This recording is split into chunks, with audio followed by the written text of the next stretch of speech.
Prime minister of India, Bharat के प्रधानमंत्री की सीरीज में आज हम जानेंगे भारत के नवे प्रधानमंत्री के बारे में। तो भारत का नवा प्रधानमंत्री कौन बना था उसकी जानकारी आपको मिलने वाली है, क्योंकि भारत के नवे प्रधानमंत्री बने थे पीवी नरसिम्हा राव। तो किस प्रकार से पीवी नरसिम्हा राव भारत के प्रधानमंत्री बनते हैं, उसकी क्या कहानी है, सब कुछ डिटेल में आपको हम बताने वाले हैं। एमपीएस हिंदी पर आप नए हैं तो चैनल को सब्सक्राइब करके daily current affairs, news analysis, साथ ही साथ भारत के प्रधानमंत्री की सीरीज एनसीईआरटी, जिसमें क्लास 6 to 12 में के लिए एसएसटी यानी कि ज्योग्राफी, पॉलिटी और हिस्ट्री पढ़ाई जा रही है। एनसीईआरटी जो सभी परीक्षाओं के लिए महत्वपूर्ण होती है, साथ ही साथ आपके जनरल नॉलेज के लिए भी महत्वपूर्ण हो जाती है। तो चलिए चैनल को सब्सक्राइब कर लीजिए और एमपीएस हिंदी के साथ जुड़ जाइए। आज बात करते हैं भारत के नवे प्रधानमंत्री के बारे में। कहानी इस प्रकार शुरू होती है कि 1991 में लोकसभा चुनाव से पहले राजीव गांधी अपने दिल्ली वाले दफ्तर में बैठकर कुछ विचार कर रहे थे। उनके सचिव विसेंट जॉर्ज ने अंदर आकर कहा, बाहर नरसिम्हा राव काफ़ी देर से आपका इंतजार कर रहे हैं। थोड़ी देर में नरसिम्हा राव कमरे में आए और राजीव उनसे मुलाकात करते हैं। आप बूढ़े हो गए हैं, मेरे ख्याल से आपको इस बार चुनाव नहीं लड़ना चाहिए, ऐसा राजीव ने उनसे कहा। उम्र के 70 वसंत देख चुके नरसिम्हा राव आंध्र प्रदेश के मुख्यमंत्री रह चुके थे। केंद्र की पिछली सरकारों में गृह मंत्रालय था, रक्षा मंत्रालय था और विदेश मंत्रालय का जिम्मा पहले संभाल चुके थे, यानी कि पूरा का पूरा अनुभव इनके पास बना हुआ था, सिर्फ प्रधानमंत्री पद बचा हुआ था। पूर्व विदेश मंत्री नटवर सिंह लिखते हैं कि राजीव ने दरकिनार किया तो नरसिम्हा राव काफ़ी आहत हुए, क्योंकि जब उनसे कहा गया कि आप बूढ़े हो गए हैं, मेरे ख्याल से आपको इस बार चुनाव नहीं लड़ना चाहिए, तो कहीं ना कहीं उनको चोट लगी। भले ही 70 की उम्र थी, पर दिल तो बचपन का था। पूर्व विदेश मंत्री नटवर ने ये बातें बताई कि राजीव ने दरकिनार किया तो नरसिम्हा राव को काफ़ी दुख हुआ, क्योंकि वो ज़्यादा बोलते नहीं थे, इसलिए उन्होंने राजनीति छोड़कर चुपचाप हैदराबाद वापस जाने की तैयारी शुरू कर दी। कोई हाय तौबा नहीं मचाया, ना ही शोर शराबा किया कि अब मैं राजनीति छोड़ रहा हूँ या कुछ भी नहीं। धीरे से अपना बोरा बिस्तर बांधते हैं और हैदराबाद के लिए निकलने की कोशिश करते हैं। मार्च 1991 में उन्होंने अपनी किताबों के 45 कार्टन हैदराबाद भिजवा दिए। इसी दौरान ज्योतिष का शौक रखने वाले एक वरिष्ठ अधिकारी ने राव से कहा था, मुझे लगता है कि आपका भाग्य बदलने वाला है, कुछ महीने और रुक जाइए वरना वापस दिल्ली लौटना पड़ेगा। यानी कि आप घर वापस तो जा रहे हैं, लेकिन आपको फिर से दिल्ली आना पड़ेगा। दुर्भाग्य से 21 मई 1991 को राजीव गांधी की हत्या हो गई और तमाम उतार चढ़ाव के बाद रिटायरमेंट की तैयारी कर चुके नरसिम्हा राव देश के प्रधानमंत्री बन जाते हैं।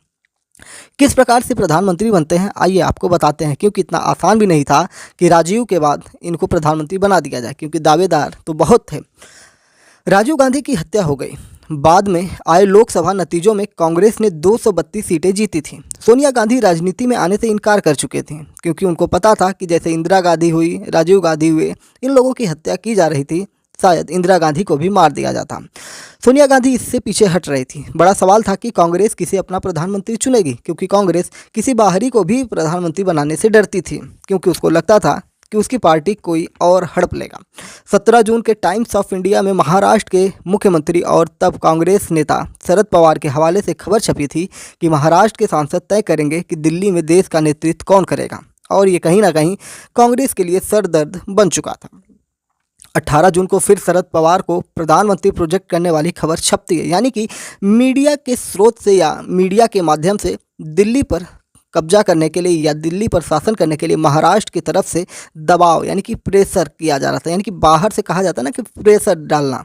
महाराष्ट्र से दिल्ली तक चर्चा थी कि शरद पवार प्रधानमंत्री पद के लिए सूटेबल बॉय है।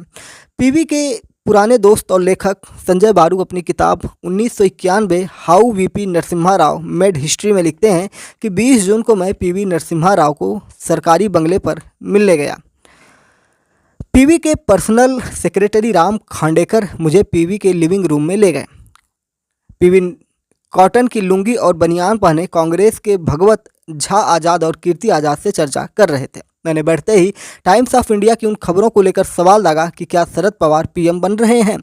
PV Narasimha Rao times of India के एडिटर दिलीप पडगांवकर, राजदीप सरदेसाई सब महाराष्ट्र के हैं, इसलिए अपने आदमी को बढ़ा रहे हैं, लेकिन असल में दिल्ली में शरद पवार की कोई हवा ही नहीं है। यानी कि जैसा कि मैं कह रहा था कि सिर्फ माहौल बनाया जा रहा था, और जैसे कि राजदीप सरदेसाई हुए और टाइम्स ऑफ इंडिया के एडिटर उस समय के दिलीप पडगांवकर है, ये लोग महाराष्ट्र से ही संबंधित थे, तो इसलिए ये इनको आगे बढ़ा रहे थे। ऐसी बात शरद पवार को लेकर पीवी नरसिम्हा राव ने भी बोला।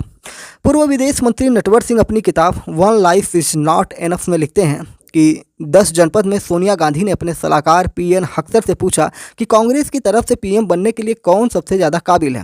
तब हक्सर ने कहा कि वरिष्ठता के अनुसार तो उपराष्ट्रपति शंकर दयाल शर्मा प्रधानमंत्री पद के लिए परफेक्ट हैं। नटवर लिखते हैं कि मुझे अरुणा आशफ अली को जिम्मेदारी दी गई कि हम शंकर दयाल शर्मा से बात करें। क्या वो इस जिम्मेदार को लेने के लिए तैयार हैं? मैं और अरुणा शंकर दयाल से मिले और उन्हें सोनिया गांधी का ऑफर बताया। शंकर दयाल बोले, prime ministry full time job है। मेरी खराब सेहत और बढ़ती उम्र मुझे देश के सबसे महत्वपूर्ण ऑफिस को संभालने की अनुमति नहीं देता, यानी कि मैं स्वास्थ्य कारणों से उस ऑफिस को संभाल नहीं पाऊंगा और लालच में आकर मैं उस पद को अगर ले भी लूँ तो कहीं ना कहीं देश का इससे नुकसान हो सकता है। इसके बाद पीएन हक्सर ने सोनिया को पीवी नरसिम्हा राव का नाम सुझाया। नटवर सिंह लिखते हैं कि पीवी नरसिम्हा राव एक साधारण परिवार से आए व्यक्ति थे। अध्यात्म और धर्म में उनकी गहरी पैठ थी। वो कई भाषाओं को जानने वाले इंटेलेक्चुअल और बेहतरीन चिंतक थे। राव की एक और खूबी थी जो उनके पक्ष में जाती थी। विनय सीतापति के मुताबिक सोनिया गांधी को लगता था कि राव अपनी जगह जानते हैं। सरकार और संगठन में लंबे समय तक रहने के दौरान उन्होंने कभी गांधी परिवार के खिलाफ बगावती तेवर नहीं दिखाए। शरद पवार और एनडी तिवारी इन पैमानों पर खरे नहीं उतरते थे। राजीव गांधी के खास दोस्त सतीश शर्मा ने भी इन्हीं खूबियों की वजह से राव का नाम सोनिया गांधी को सुझाया था, क्योंकि वो कभी गांधी परिवार या कांग्रेस के खिलाफ नहीं बोले थे। 29 मई 1991 को एक बार फिर CWC की मीटिंग की जाती है, जिसमें पीवी नरसिम्हा राव सर्वसम्मति से कांग्रेस प्रेसिडेंट चुन लिए गए। कांग्रेस के एक खेमे का मानना था कि सोनिया ने राव को तब तक के लिए आगे किया जब तक वो खुद टेक ओवर करने का मन नहीं बना लेती। 21 जून का दिन था। दोपहर 12:53 हो रहे थे। राष्ट्रपति R वेंकट रमन ने पीवी नरसिम्हा राव को देश के प्रधानमंत्री के तौर पर शपथ दिला दी। इसके बाद क्या था, पीवी नरसिम्हा राव देश के 9वें प्रधानमंत्री बन चुके थे। पीवी नरसिम्हा राव एक अनुभवी नेता थे। जैसा कि हमने पहले बताया कि रक्षा मंत्रालय, मुख्यमंत्री, गृह मंत्रालय सब कुछ वो देख चुके थे। कार्यकाल में, अपने पूर्व कार्यकाल में वो स्वास्थ्य मंत्रालय, शिक्षा और विदेश मंत्रालय भी देख चुके थे। वित्त का उन्हें कम अनुभव था। प्रधानमंत्री पद की शपथ लेने के एक दिन पहले 20 जून 1991 की शाम को कैबिनेट सेक्रेटरी नरेश चंद्र नरसिम्हा राव से मिलते हैं। पहली मुलाकात में नरेंद्र चंद ने उन्हें 8 पेज वाली फाइल दी। इस फाइल पर टॉप सीक्रेट लिखा था। इसमें लिखा था कि कल जब नरसिम्हा राव शपथ लेंगे तो उन्हें सबसे पहले क्या करना है। पीवी ने जब वो फाइल पढ़ी तो उनके होश उड़ गए। उसे देखते ही उन्होंने नरेश चंद से पूछा, क्या देश की इकोनॉमी इतनी खराब हो चुकी है? नरेश बोले, नहीं सर, इससे भी ज़्यादा खराब है। विदेशी मुद्रा भंडार की हालत खस्ता है। इसी साल यानी कि 1991 जनवरी में हमारे पास केवल 89 करोड़ डॉलर की विदेशी मुद्रा बची थी, जिससे सिर्फ 2 हफ्ते का आयात खर्च पूरा हो सकता था। नरसिम्हा राव ने मनमोहन सिंह की खोज करके उनको निकालने की जुगत लगाई। उनको लगा कि कोई ऐसा तो होना चाहिए जो इससे हमें बाहर निकाले। तो फिर खोज होती है मनमोहन सिंह की। कैसे खोज होती है, आइए आपको बताते हैं प्रामाणिक सोर्स के द्वारा। विनय सीतापति अपनी किताब half lion how PV Narasimha Rao transformed India, इस पुस्तक में ये लिखते हैं सीतापति कि पीवी ने तय कर लिया था कि वो एक एक्सपर्ट अर्थशास्त्री को वित्त मंत्री बनाएंगे। उन्होंने तुरंत अपने संकट के साथी और खास दोस्त PC अलेक्जेंडर से बात की। अलेक्जेंडर ने उन्हें रिजर्व बैंक के पूर्व गवर्नर और लंदन स्कूल ऑफ इकोनॉमिक्स के डायरेक्टर IG पटेल को वित्त मंत्री बनाने को कहा। पटेल तक प्रस्ताव पहुंचा तो उन्होंने इनकार कर दिया। दरअसल उस समय उनकी मां बीमार चल रही थी, इस कारण से वो वडोदरा नहीं छोड़ना चाहते थे। हालांकि पटेल ने एक और नाम सुझाया। ये नाम था UGC के chairman doctor Manmohan Singh. PV ने तुरंत मनमोहन की खोज की और उनके घर फ़ोन लगाया तो पता चला कि वे यूरोप गए हैं, आज रात को लौटेंगे। सुबह फ़ोन किया तो मनमोहन सिंह के नौकर ने बताया कि साहब सो रहे हैं, उन्हें उठाया नहीं जा सकता। शपथ ग्रहण के 3 घंटे पहले नरसिम्हा राव ने मनमोहन सिंह के UGC के ऑफिस में ही फ़ोन लगाया, उन्हें वित्त मंत्री बनने का ऑफर दिया और कहा, अगर हम सक्सेस हुए तो इसका क्रेडिट हम दोनों को मिलेगा, अगर फेल हुए तो तुम्हें इस्तीफ़ा देना पड़ेगा।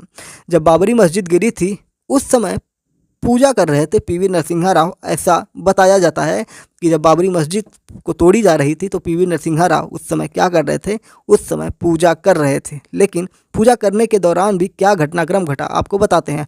वो दिन था 6 दिसंबर 1992।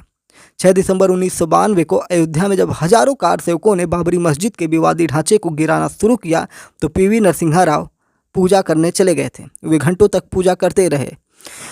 उस समय के वरिष्ठ पत्रकार कुलदीप नैयर अपनी बायोग्राफी बियॉन्ड द लाइन्स में लिखते हैं कि इस विध्वंस में नरसिम्हा राव की मिली भगत थी। यानी कि जो ये बाबरी मस्जिद गिराई गई थी, कहीं ना कहीं पीवी नरसिम्हा राव को इसकी जानकारी थी। जानकारी तो पूरे देश को थी, दुनिया को थी, लेकिन इसके गिराने में इनकी मिली भगत रही होगी, क्योंकि जब वो गिर रही थी तो ये पूजा पाठ करने निकल गए थे और उस समय उनको कोई डिस्टर्ब नहीं कर सकता था, और जब तक वो उठते हैं तब तक बाबरी का ढांचा गिर चुका था। कैसे घटनाक्रम हुआ, आइए आपको बताएं। जब कार सेवक ढांचा गिराने लगे तो पीवी पूजा पाठ करने लगे, और जब ढांचा पूरी तरह गिर गया तभी वे पूजा से उठे। यानी कि उनको उनका कोई कर्मचारी, पीएमओ ऑफिस से कोई जुड़ा सचिव उनसे बातचीत नहीं कर सकता था, क्योंकि वो पूजा में लीन हो गए थे। और जब तक ढांचा पूरा जमी दोज नहीं हो गया तब तक उठे ही नहीं। आप समझ सकते हैं कि राम मंदिर को बनाने के लिए कितने बड़े बड़े त्याग बड़े बड़े नेताओं ने, प्रधानमंत्रियों ने, देश की जनता ने किए थे। तब जाकर मुगल कालीन वो कलंक भारत के इतिहास से कहीं ना कहीं धब्बा तो लगा ही है, लेकिन मिटा है। वो आप जानते हैं कि जिस प्रकार से प्रधानमंत्री नरेंद्र मोदी के कार्यकाल में भारत के 14वें व्यक्ति के रूप में प्रधानमंत्री बने थे, उनके द्वारा उसका एक तरह से प्राण प्रतिष्ठा करके जनवरी 2024 में। खैर, आइए हम चलते हैं पीवी नरसिम्हा राव के उस घटनाक्रम में। जब बाबरी ढांचा गिराया जाने लगा, जो कार सेवक थे गिरा रहे थे, तो ये पूजा पाठ करने चले गए, और जब तक पूरा गिरा नहीं तब तक उठे नहीं। कुलदीप नैयर लिखते हैं कि समाजवादी नेता मधु लिमये ने मुझे बताया था कि पूजा के दौरान जब पीवी के एक सहयोगी ने उनके कान में फुसफुसाया कि ढांचा गिर गया है, तो उन्होंने तुरंत पूजा खत्म कर दी। यानी कि पूजा खत्म होने उनको वो खुद इंतजार कर रहे थे कि ढांचा गिर जाए फिर मैं उठूँ। तो ये कांग्रेस के ही प्रधानमंत्री थे, भले वो कांग्रेस के प्रधानमंत्री थे, लेकिन दिल तो हिंदुत्व वाला था। ढांचा गिरने के बाद पीवी नरसिम्हा राव ने पत्रकारों को ये बताने के लिए बुलाया कि इस मामले में उनकी कोई भूमिका नहीं है। उन्होंने कहा था कि यूपी के सीएम कल्याण सिंह ने उन्हें धोखे में रखा था। जब मैंने पीवी से पूछा कि रातों रात कैसे वहाँ एक छोटा सा मंदिर खड़ा हो गया, तो पीवी ने कहा था कि मैं बाद में सीआरपीएफ की टुकड़ी भेजना चाहता था, लेकिन मौसम खराब होने के कारण विमान नहीं जा सका। फिर उन्होंने हम पत्रकारों से कहा था कि ये मंदिर ज़्यादा दिनों तक नहीं चलेगा। कुलदीप लिखते हैं कि मुझे गृह मंत्री राजेश पायलट ने बताया था कि उन्होंने पीवी से कहा था कि हम रातों रात इस मंदिर को हटा सकते हैं, लेकिन राव ने इसके लिए मना कर दिया। पीवी को अनुमान था कि ये मंदिर हटाया तो हिंदू नाराज हो जाएंगे। राव के पीएम बनने के कुछ महीनों बाद सोनिया गांधी को लगने लगा कि नरसिम्हा राव नेहरू गांधी परिवार के महत्व को लगातार कम कर रहे हैं, क्योंकि ये कहीं ना कहीं बाबरी मस्जिद का मामला था जो विध्वंस कर दिया गया था। फिर उसके बाद लगातार हिंदुत्व वाली छवि इनकी बनी रही, पूजा पाठ करते थे। और आपको पता है कि कांग्रेस कहीं ना कहीं मुस्लिम तुष्टीकरण का काम शुरुआत से ही करती रही थी, और ये सब इन लोगों को खटक रहा था कि पीवी नरसिम्हा राव जो हैं, ये जो उनकी विचारधारा है वो कांग्रेस परिवार से या नेहरू परिवार, नेहरू गांधी परिवार का जो वर्चस्व है, जो उनकी विचारधारा है, उससे कहीं अलग है। और जैसी विचारधारा उनकी तब थी कांग्रेस परिवार की, वैसी विचारधारा आप भी 2024 में देख रहे होंगे कि राहुल गांधी की जो जन यात्रा निकल रही थी, भारत जोड़ो न्याय यात्रा, उसमें उनकी स्पीच अगर आप सुनेंगे तब भी आपको पता चल जाएगा कि किस प्रकार की बातें तब थी, किस प्रकार की बातें अब हैं। तो इस प्रकार से सोनिया गांधी कहीं ना कहीं ये देख रही थी कि उनके प्रभाव महत्व कम हो रहे हैं। वरिष्ठ पत्रकार रशीद किदवई अपनी किताब भारत के प्रधानमंत्री में लिखते हैं, जनवरी 1992 में राज्यसभा चुनाव ने सोनिया गांधी और पीवी नरसिम्हा राव के बीच की खाई को गहरा कर दिया था। दरअसल सोनिया गांधी के निजी सचिव विसेंट जॉर्ज को राज्यसभा भेजा जाना था। उधर मार्गरेट अल्वा चौथी बार राज्यसभा जाने की जुगाड़ में लगी थी। पार्टी के कई नेता मार्गरेट अल्वा का विरोध कर रहे थे। पीवी भी नामांकन को लेकर संशय में थे। पीवी नरसिम्हा राव रूस यात्रा पर जाने वाले थे। उन्होंने राज्यसभा का मामला खत्म करने के लिए सीधे सोनिया गांधी को फ़ोन लगाया। सोनिया ने कुछ संकेत दिए, लेकिन साफ तौर पर कुछ नहीं कहा। जब विदेश से राज्यसभा उम्मीदवारों के नाम की सूची भेजी गई तो उसमें मार्गरेट अल्वा का नाम तो था, लेकिन विंसेंट जॉर्ज का नाम नहीं था। इसके बाद सोनिया और नरसिम्हा राव में खाई बढ़ती गई। ये तल्खी इतनी बढ़ी कि 2004 में जब नरसिम्हा राव का निधन हुआ तो उनके अंतिम संस्कार दिल्ली में नहीं होने दिया गया। विनय सीतापति अपनी किताब में लिखते हैं कि राव के बेटे प्रभाकरा कहते हैं कि हमें महसूस हुआ कि सोनिया जी नहीं चाहती थी कि हमारे पिता का अंतिम संस्कार दिल्ली में हो। वह यह भी नहीं चाहती थी कि उनका मेमोरियल यहाँ पर बने। पूर्व राष्ट्रपति एपीजे अब्दुल कलाम ने 24 जनवरी 2013 को RN काओ मेमोरियल में मुख्य अतिथि के तौर पर नरसिम्हा राव की ईमानदारी से जुड़ा एक किस्सा सुनाया था। वो किस्सा क्या है, आइए आपको बताते हैं।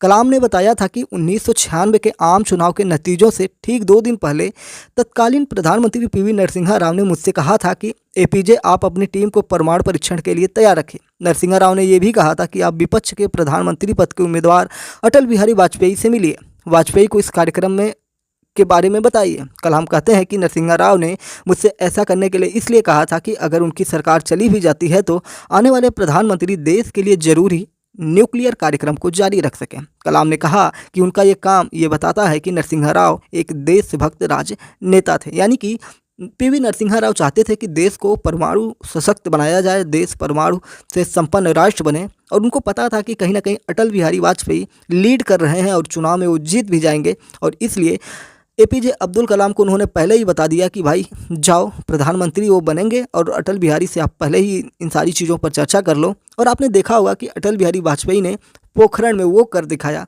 जिसके बाद अमेरिका सहित पूरी दुनिया के देश सर पे हाथ रख के छाती पीटते रह गए और बहुत सारे सेशंस लगे, भारत को बहुत डराया धमकाया गया, लेकिन भारत ने तो अपना हथियार बना ही लिया था। और फिर पाकिस्तान जो आए दिन चोंच उठाकर चिल्लाता था कि हम न्यूक्लियर वाले हैं, न्यूक्लियर वाले हैं, तो अटल बिहारी वाजपेयी के शासन में जो एपीजे अब्दुल कलाम का सामर्थ्य था उसको कहीं ना कहीं संजोया गया, और उसी के बल पर एपीजे अब्दुल कलाम ने अपनी योग्यता को दिखाते हुए साथ में तमाम वैज्ञानिकों के साथ मिलकर अमेरिका की आंखों में धूल झोंकते हुए परमाणु का परीक्षण किया।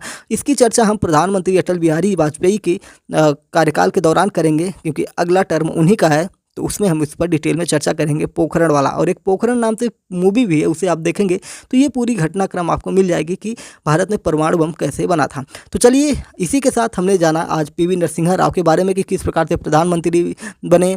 बाबरी मस्जिद गिराई जा रही थी तो पूजा पर बैठ गए, और जैसे ही अधिकारी ने उनके कान में बताया कि मस्जिद गिरा दिया गया है, तब वो उठते हैं और बहुत सारी बात निकल के आती है। सोनिया गांधी से उनके मनमुटाव, इंदिरा गांधी से उनके मनमुटाव, मतलब सब चीज़ें सोनिया गांधी से ही उनका मनमुटाव हो रहा था, इंदिरा गांधी तो थी नहीं, ठीक है। तो अगर मैंने बीच में इंदिरा गांधी का नाम ले लिया हो कि उनके साथ मनमुटाव था, तो उसको सोनिया गांधी आप करेक्ट कर लीजिएगा, क्योंकि बोलते समय कभी कभी शब्द इधर उधर हो जाते हैं, तो उसको इतना मैनेज आपको कर लेना चाहिए। चलिए, चैनल पर आए हैं तो एमपीएस हिंदी को जरूर सब्सक्राइब करिएगा, daily current affairs, news analysis और एनसीईआरटी क्लास 6 to 12 के लिए, जिसमें हम हिस्ट्री, पॉलिटी और ज्योग्राफी पढ़ा रहे हैं, तो उसको आप डिटेल से ज़रूर पढ़िएगा, जिसमें हम किताब के एक एक शब्द को आपको बताने की कोशिश कर रहे हैं। ऐसा एक्सप्लेनेशन आपको पूरे यूट्यूब के इतिहास में नहीं मिलने वाला। आपको यूट्यूब पर एनसीईआरटी मिलेगी, लेकिन उसकी समरी मिलेगी, डिटेल एक्सप्लेनेशन आपको नहीं मिलेगा। सिर्फ एमपीएस हिंदी पर आपको एनसीईआरटी का डिटेल एक्सप्लेनेशन मिलने वाला है। तो चलिए, फिर मिलते हैं किसी बड़ी अपडेट के साथ। अब तक के लिए जय हिंद, नमस्कार, भारत माता की जय। चैनल को सब्सक्राइब करना बिल्कुल भी ना भूलिएगा।